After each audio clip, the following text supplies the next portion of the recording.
The girl in the rain. The night was cold and wet, rain falling in endless sheets over the dark forest of New Terra. A lonely human named Eli Rowan walked through the muddy path, carrying a small pack and a tired lantern.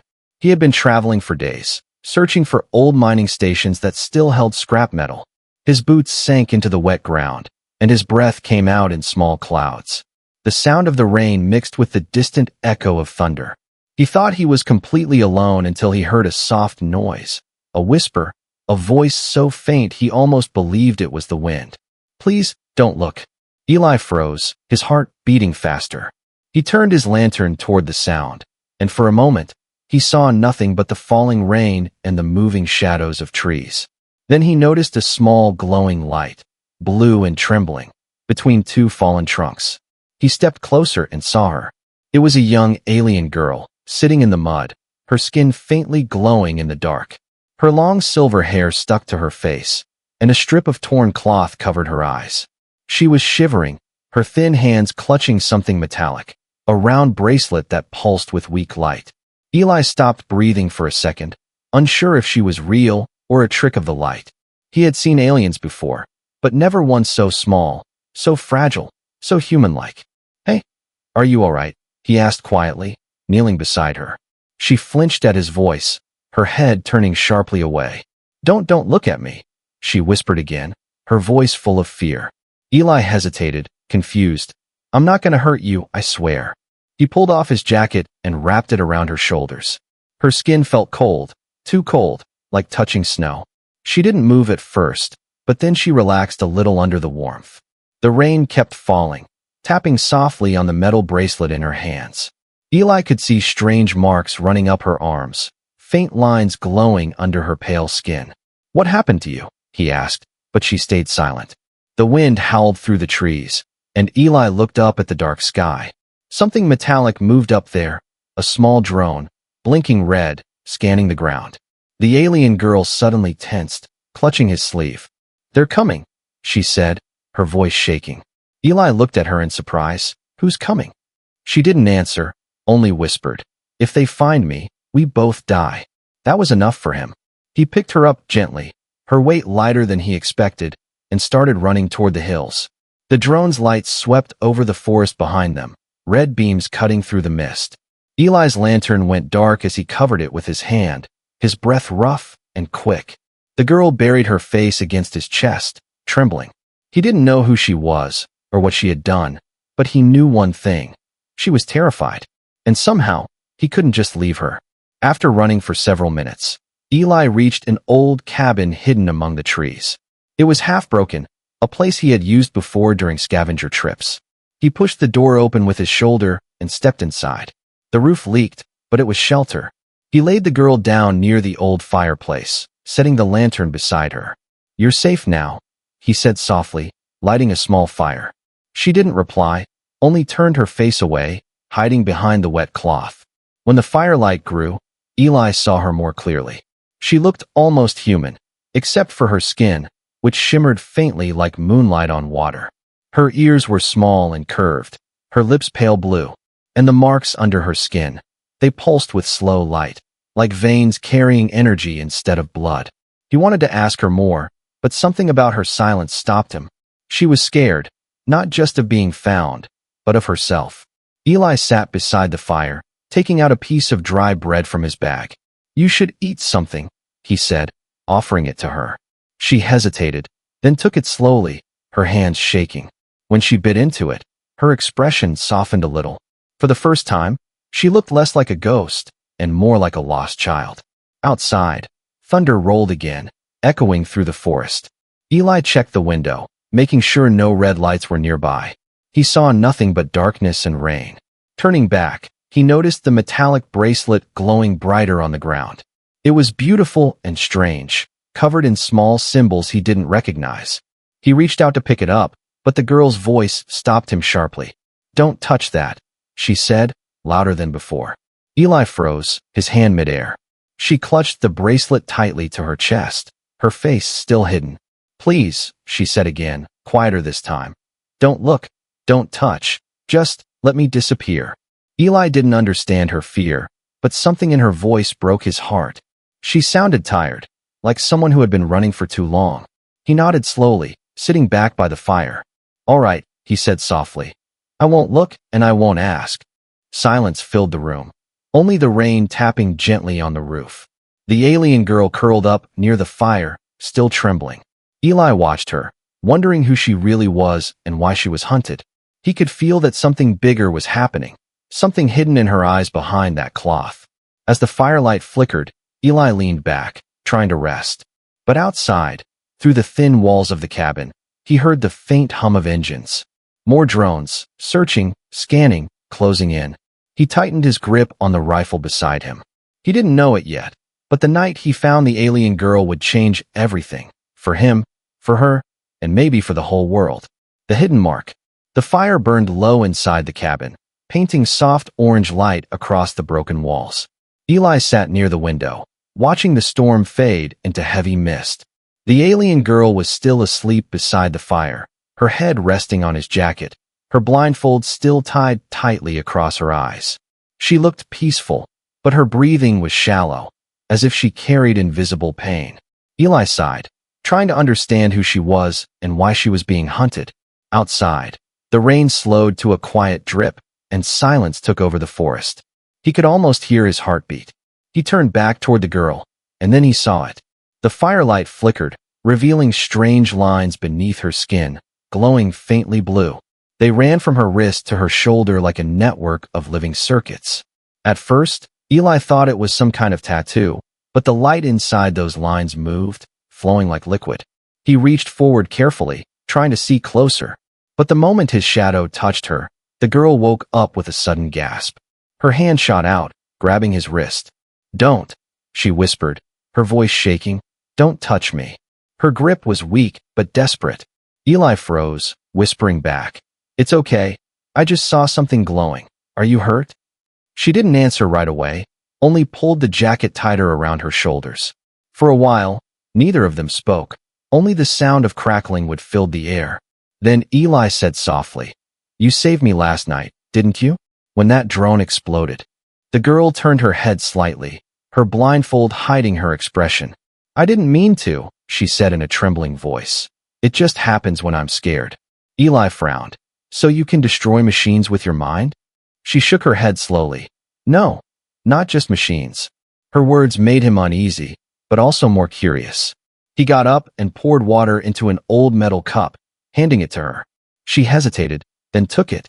When her fingers brushed his hand, Eli felt a faint pulse, like static electricity, but warmer, almost alive. She drank quietly, her throat moving with effort. After a moment, she asked, "Why did you help me?" Eli looked surprised. "Because you needed it." "No one helps my kind," she said softly. "Not after what happened." Eli tilted his head. "What happened?" The girl didn't reply. She just whispered, "Your people call it the burned sky." Eli froze, remembering old news he'd heard. An alien weapon that wiped out an entire colony 5 years ago. He looked at her again, realizing the glowing marks on her body looked similar to the ones shown in those reports. He didn't know what to believe. "Are you one of them?" he asked carefully. She didn't answer, just turned away and hugged herself tightly.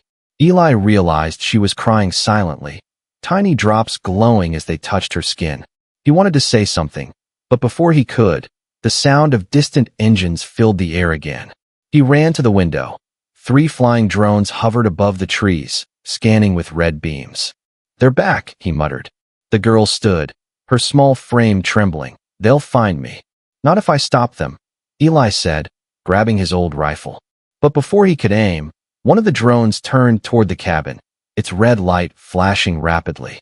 "Get down," he shouted, pulling her behind the wooden wall. A beam of energy sliced through the roof, burning a hole through the ceiling. The air filled with smoke and light. The girl covered her ears, shaking uncontrollably. And then it happened again. The marks under her skin flared brighter. A deep hum filled the room, and in an instant, all 3 drones exploded silently in midair. Pieces of metal rained down through the trees like falling stars. Eli stared at her in shock, the firelight reflecting off her glowing skin. She looked terrified of herself, breathing fast, whispering, "I didn't mean to. I can't stop it." Eli lowered his rifle, his voice gentle. You saved us again. She shook her head, tears in her voice. No, I doomed us. Now they know where we are. He frowned. Who are they? The hunters, she whispered. They work for my creators. Eli blinked, confused. Creators? The girl nodded slowly. I was made, not born. Her voice cracked as she spoke. They built me to end wars, but I just wanted to live. Eli's heart tightened, hearing the pain in her words. He had seen many broken machines in his life, but never a living being who sounded so lost. He moved closer, kneeling in front of her. You're safe here, he said. Whatever they made you for, you're not that anymore. Her hands trembled as she held the glowing bracelet.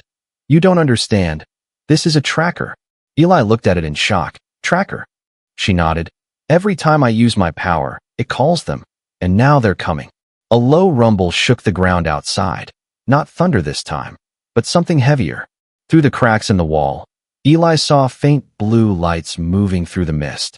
They're close, she whispered, her voice small and shaking. Eli took a deep breath, grabbed his pack, and said, Then we move now. He reached out his hand. She hesitated for a second, staring blindly toward his direction. Then she took it, her cold fingers curling around his. The warmth of his hand seemed to calm her fear. Together, they stepped out into the fog-covered forest, their silhouettes disappearing between the trees. Above them, silent ships floated through the clouds, searching, scanning, waiting. And as the night swallowed them again, the alien girl whispered softly, You should have never looked for me. Eli glanced at her through the mist. Too late for that, he said with a faint smile. In that moment, somewhere in the darkness, something ancient stirred, watching them both, waiting for what came next. The secret behind the blindfold. The forest was silent except for the soft crunch of wet leaves under their feet.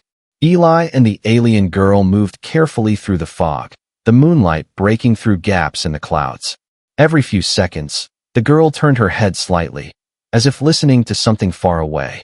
Her blindfold was still tied tight, the fabric soaked and dark with rain. Eli wanted to ask about it, but every time he opened his mouth, he stopped himself. She had told him not to look, and he could feel she meant it. They reached the edge of a small valley where an old cargo shelter stood half buried in mud. Eli opened the heavy door with a groan, dust and moisture spilling out. Inside, broken crates and metal parts were scattered across the floor. He lit a small torch and helped her sit on a dry blanket he found in a corner. You should rest, he said quietly. She shook her head slowly. They'll find us soon. Eli sighed, sitting beside her. Then we'll move again when the light changes. For a while, neither spoke. Only the faint hum of the bracelet on her wrist filled the silence. Eli stared at her hands, thin and trembling. He noticed the glowing marks had dimmed, like fading embers after a fire. But her breathing was uneven, and every few minutes, her body twitched in pain. He leaned closer. Are you all right? Her voice was soft. It hurts when I hide it. Hide what? My eyes, she whispered. Eli's stomach tightened. He looked at the blindfold. It wasn't just a strip of cloth. It had metallic threads woven through it, glowing faintly like circuits. What happens if you take it off? He asked carefully.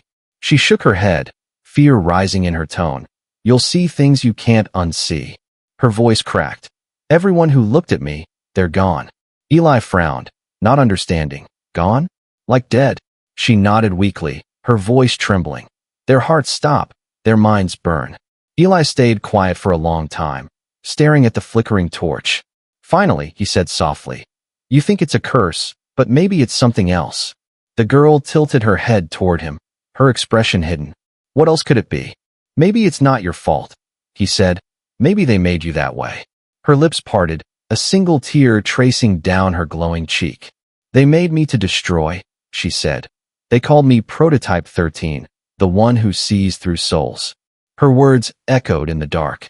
Eli felt his chest tighten, not from fear, but from pity. She wasn't evil. She was a child who had been built for war. He looked at the blindfold again, and despite everything she said, curiosity burned inside him. What if I told you I don't care what you are? He said gently.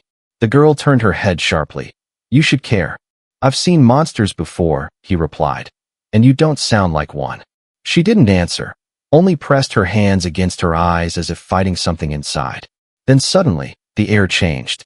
A faint hum filled the shelter, the bracelet on her arm glowing brighter. Her body tensed, trembling like she was holding back a storm. Eli stood up, alarmed. "What's happening?" She gasped. "They're trying to connect, through me." Her words made his blood run cold. He rushed to the entrance, checking the sky.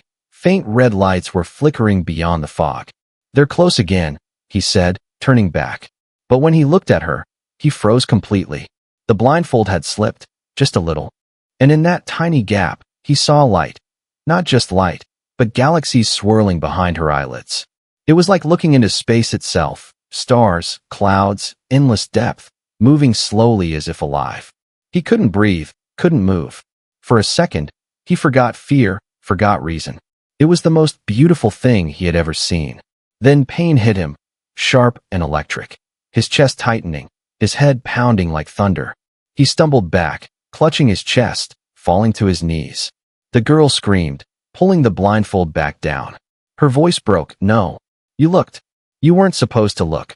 Eli gasped for air, his vision blurring. The room pulsed with blue light, the walls shaking with invisible force. She crawled to him, her voice shaking with guilt. "I didn't want this. I told you not to look." Eli managed to whisper, "It's all right." Tears rolled down her glowing face. "No, it's not. Now you're connected." He frowned weakly. "Connected?" She nodded, pressing her hand to his chest. "You saw me. Now a part of me lives in you." As her hand touched him, a rush of images flooded his mind. Strange cities, alien faces, endless war, pain, fire, screams, and finally, a small child locked in a cage, crying under bright lights. Eli fell back, shaking, tears in his eyes. When it stopped, he was gasping, his voice weak. "I saw everything." The girl whispered, "Now you know why I hide." He looked up at her, still breathing hard. "They hurt you." She nodded slowly. "And now they'll hurt you too." Outside, a deep roar echoed through the valley. Engines from a ship landing close by. The ground trembled, dust falling from the ceiling. Eli forced himself up, pain still in his chest. "We have to move," he said, his voice steady despite the shock. The girl didn't move, her hands trembling. "You should leave me." He shook his head. "Not a chance." She looked up, her blindfold glowing faintly blue again. "Why?" she asked softly. "Why would you stay after what you saw?" Eli looked at her with tired eyes and said, "Because what I saw wasn't a monster. It was someone who just wants to be free." For the first time, she smiled. A weak, fragile smile that glowed like dawn through the rain. But outside, the forest was already burning blue, and the sky was filled with the thunder of ships hunting their light. The soldiers in the sky. The night sky was no longer dark. It burned with blue fire and thunder. Eli and the alien girl stood at the edge of the valley, wind whipping through their hair, the ground shaking beneath their feet. High above, enormous ships broke through the clouds, sleek, silver, and silent, glowing with the same color as the girl's skin. The forest below trembled as beams of light cut through the trees, scanning every inch of the land. The girl clutched her bracelet tightly, her voice small. "They've found me." Eli turned to her, his jaw tight. "Then we run." But she shook her head slowly. "You can't outrun the sky." The moment she said it, a bright beam struck the ground near them, throwing dirt and leaves into the air. Eli shielded her with his body, pulling her behind a large rock as the air hummed with heat. Another beam followed, slicing through trees like they were made of paper. The girl's blindfold began to glow, reacting to the energy around them. She whispered, almost in pain, "They're calling to me. They want me back." Eli grabbed her arm, his voice firm. "You're not going back." She looked up, her hidden eyes wet with tears. "You don't understand. They made me from their own light. They can feel me wherever I go." The ground shook again, and a loud crash echoed nearby. One of the alien ships had landed among the trees, flattening everything beneath it. The ship's ramp opened slowly, and from the smoke stepped tall, armored soldiers, their armor shining like glass, their movements sharp and mechanical. They spread out in a line, their weapons glowing faint blue, their voices echoing through speakers. "Target located. The prototype is active. Human interference detected." Eli's heart pounded. He raised his old rifle, though he knew it was useless against them. The girl whispered, "Please don't fight them. They'll kill you." Eli smirked faintly. "Then they'll have to try." He aimed and fired, the bullet sparking off the soldier's chest plate without leaving a mark. In response, the soldier raised his hand. A flash of light burst from his weapon, striking the ground near Eli. He was thrown backward, smoke curling from the earth. Before the soldier could finish him, the girl screamed, her voice echoing like thunder. Her marks flared to life again, her body surrounded by glowing energy. The ground cracked beneath her, and the soldiers stopped moving, their systems flickering. "Stop," one shouted, "she's unstable." But it was too late. The air exploded with blue light, silent but powerful, and every armored soldier was lifted off the ground, thrown backward into the trees. Eli stared in shock as dust and wind swirled around her like a storm. Her blindfold slipped slightly, and the faint light of galaxies shimmered beneath it. He saw her trembling, struggling to control it. He crawled toward her, shouting over the storm, "You have to stop. You'll burn yourself out." Tears streamed down her glowing cheeks. "I can't stop it. It's inside me." The ship above began to pulse, its engines whining louder, trying to contain her energy. Inside the glow, Eli could see shadows, figures moving, voices shouting through distorted speakers. "Deactivate the prototype. Contain the surge." Then, in one moment, everything went quiet. The light faded slowly, smoke rising in the cold night air. The forest was a ruin of fallen trees and twisted metal. The alien soldiers lay scattered, their armor cracked and flickering with dying light. The girl collapsed, falling to her knees, breathing hard. Eli rushed to her side, catching her before she hit the ground. Her skin was burning hot, her heartbeat faint. She whispered weakly, "I didn't want this. I didn't mean to hurt anyone." Eli looked around at the destruction, his voice soft. "You saved me again." She shook her head. "No, I doomed us both." He frowned. "What do you mean?" Her blindfold dimmed, and her voice grew even weaker. "When I use my power, it sends a signal, not just to them, but to the ones who created the first prototypes." Eli didn't understand, but her trembling hand touched his chest. "They'll come now. The real ones, the makers."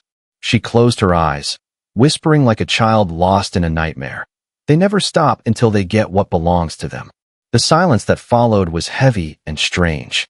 The rain had stopped, the wind had died. Even the forest seemed to hold its breath. Eli looked at her pale face, wondering what kind of being could make something so powerful and still so fragile. He brushed a strand of silver hair from her forehead and said softly, "Then we'll make them stop."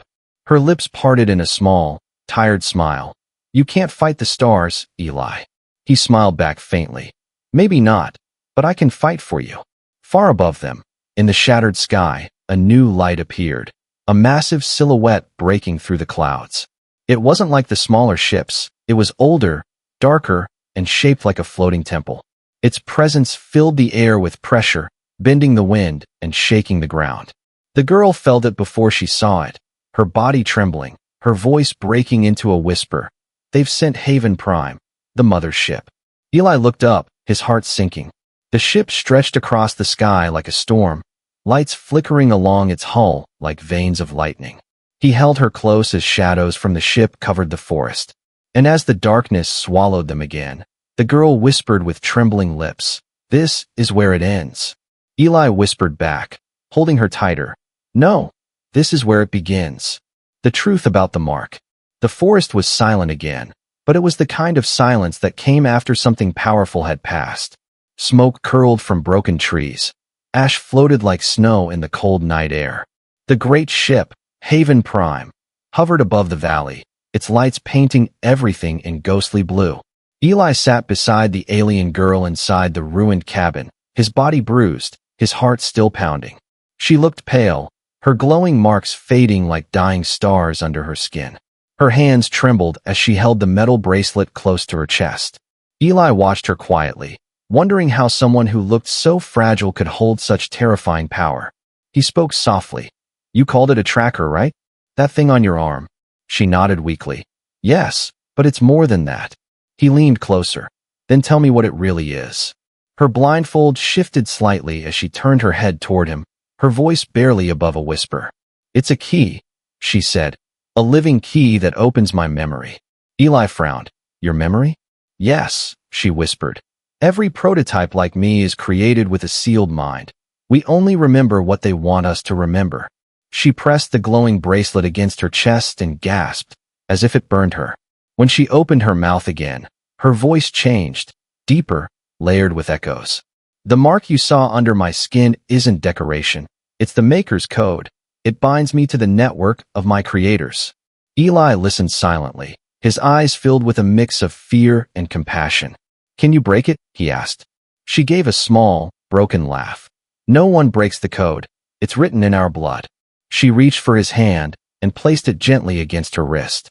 The glowing veins pulsed once, and suddenly Eli felt warmth spread up his arm, followed by flashes of images. A laboratory of white light, rows of children with silver eyes, machines whispering, scientists in glass masks watching from above. And at the center of it all, a small girl crying as light burned through her eyes. Eli pulled back, breathing hard. "That was you." She nodded slowly, tears slipping under the edge of her blindfold. "They made me open gates," she said softly, "to see things no living being should ever see." He sat back, stunned. "They used you like a weapon." Her voice cracked. "They called me Vision Seed, the 13th and last experiment. Every time I looked at something, it broke." Her hands shook violently. "Planets, minds, hearts, everything I saw turned to pain." Eli wanted to say something, but his throat felt tight. He realized now why she begged him not to look. She wasn't dangerous by choice. She was built to destroy everything that met her gaze. The rain started again outside, slow and heavy. The sound mixed with the hum of the hovering ship above. Eli looked toward the door, then back at her. "They're coming. We can still move before sunrise." She shook her head. "No. It doesn't matter where we go. The mark connects me to them. And now it connects you too." He froze. "What do you mean me?" She raised her trembling hand, touching the center of his chest where the pain still lingered from before. "When you saw my eyes, the mark copied into you." Eli's breath caught. "So that's why my heart burns." She nodded slowly. "It's inside you now, my energy, my code, my curse." He stared at her, shock turning to determination. "Then if I carry it, they can't take you," he said firmly. Her head lifted in disbelief. "You do that?" He smiled faintly. "You already saved me twice. Consider this payback." The girl shook her head, her voice breaking. "You don't understand. If the mark completes its merge, you'll die." Eli met her hidden gaze calmly.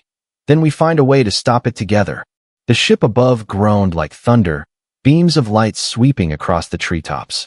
Through the window, Eli saw figures descending again. More soldiers, larger this time, their armor etched with symbols that glowed like hers. She shivered, whispering, "Those are not soldiers, they're collectors." "What do they collect?" he asked. "Souls that carry the mark," she answered, her voice shaking. "They're coming for both of us now." Eli loaded his rifle again, even though it was useless against their armor. His voice was calm, steady. "Then we give them a fight they'll remember." The girl looked at him for a long time, then slowly took off her bracelet. The cabin filled with light as the symbols on her arms burned bright. Her voice trembled. "If I release this seal, my mind will open completely. I'll remember what I was made to do." Eli frowned. "And what's that?" She whispered, "To end the ones who made me." The ground shook violently as the first collector landed outside, its heavy footsteps shaking the walls. Eli tightened his grip on his rifle, but she placed her glowing hand on his shoulder. Her energy pulsed through him, calm and warm. "You don't have to protect me anymore," she said softly. "This time, I protect you." He looked into the faint light under her blindfold. "No, we protect each other." A small, trembling smile appeared on her lips. Outside, the collectors charged their weapons, the sky turning white. Eli and the girl stood side by side, shadows in the doorway of a burning forest. And as the first beam of light struck, the girl whispered, "If I fall, promise you'll remember my name."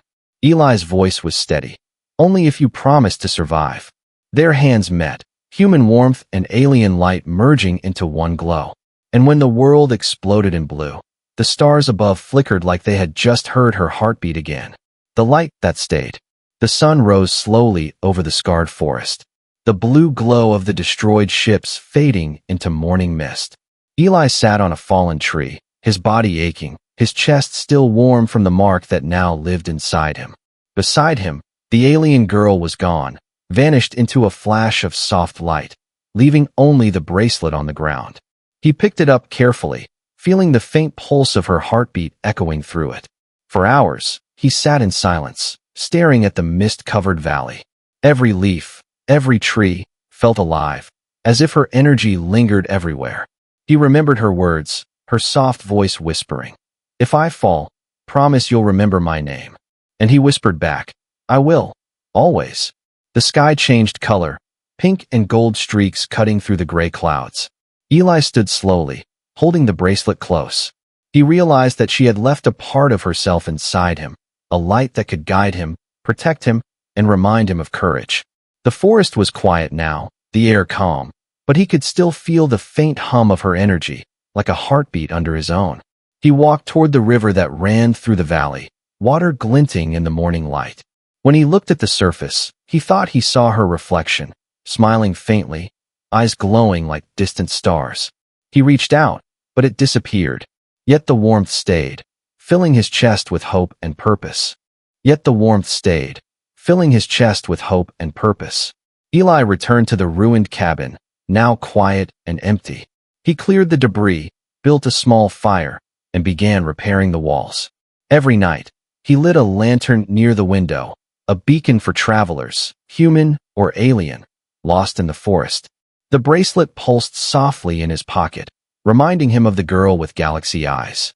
Sometimes, in the quiet of the night, he swore he could hear her voice whispering, "Thank you for looking." Weeks passed, and Eli became known in nearby villages as the man who protected lost creatures of the forest.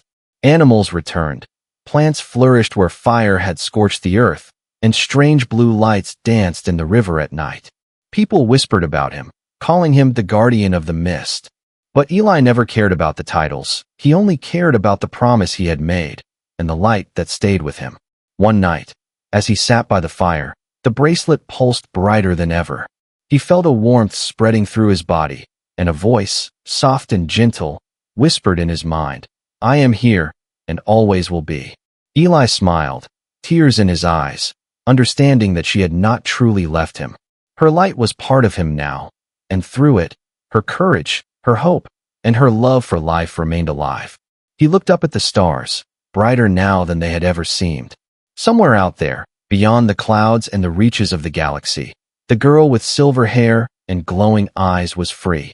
And here on New Terra, her heartbeat echoed in the heart of the man who had dared to look. Eli whispered to the night, "I'll carry your light forever." And as the wind rustled through the trees, it felt as if the stars themselves had nodded. A soft glow flickered across the valley, a reminder that some lights never die. The forest was alive again, the humans and aliens alike safe under the watch of a man and the memory of a girl. Her sacrifice, her trust, her courage had left a mark not on the world, but on a human heart. And in that heart, she lived forever. The bracelet pulsed softly in Eli's hand, a quiet promise of a bond that not even time or distance could break. And somewhere in the distant galaxy, a girl smiled, knowing that she had found a home, not just in the stars, but in the heart of a human who dared to see her truth.